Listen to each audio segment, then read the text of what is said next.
and the second oldest operating lighthouse in the world, after the Tower of Hercules in Spain. It is operated by the Irish Lighthouse Authority and marks the eastern entrance to Waterford Harbour.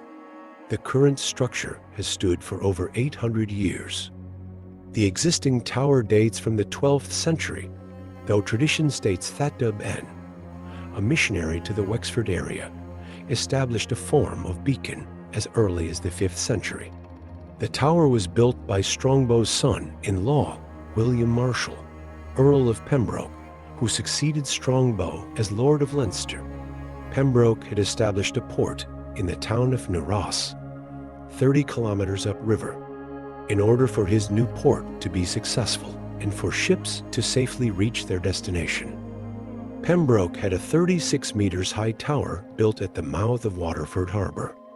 The exact year of construction is not known, but Pembroke first came to the region in 1201, and the first map that shows the lighthouse serving its function is dated 1240, so construction must have taken place between these dates. The first custodians of the light were a small group of monks whose small monastery was situated on the peninsula. The monks who lived at this monastery would have lit warning fires and beacons all through the years to warn sailors of the dangerous rocks on the peninsula.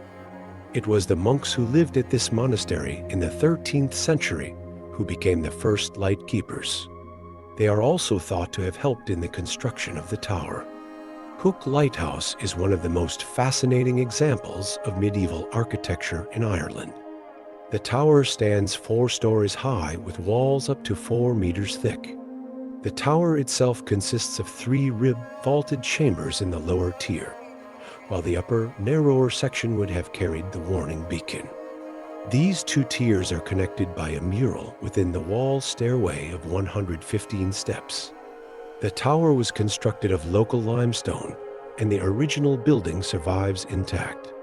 The first tier is 13 meters in diameter at the base and has 3 stories, each with its original 13th century stone fireplace. The upper tier is 6 meters in diameter. Originally, it supported the beacon fire, which was later replaced by the lantern. Fog signals were operated at the lighthouse as a warning to seafarers during dense fog which can suddenly descend on the peninsula. The fog signal was essential in days before radar and radio. Fog guns situated at the cliff edge were fired every 10 minutes. These were replaced by explosive charges set from the top of the tower on an extending arm. Finally, a compressed air horn hooter blasted every 45 seconds during fog. The monks left the tower and were replaced by the first lighthouse keepers in the mid-17th century. In 1671, a new, but still coal-burning lantern was installed on top of the tower to replace the old beacon light. The coal fire was finally abandoned in 1791 when a whale oil lantern 12 feet in diameter with 12 lamps was installed.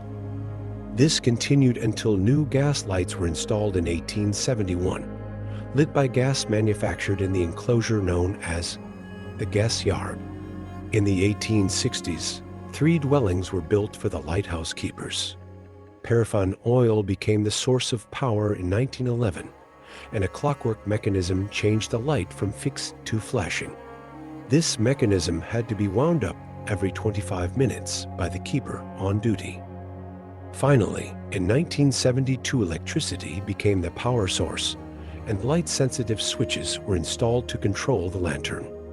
In March 1996, the Hook Lighthouse was converted to automatic operation, and the last light keepers who had climbed the stairs and tended the light were permanently withdrawn from the station.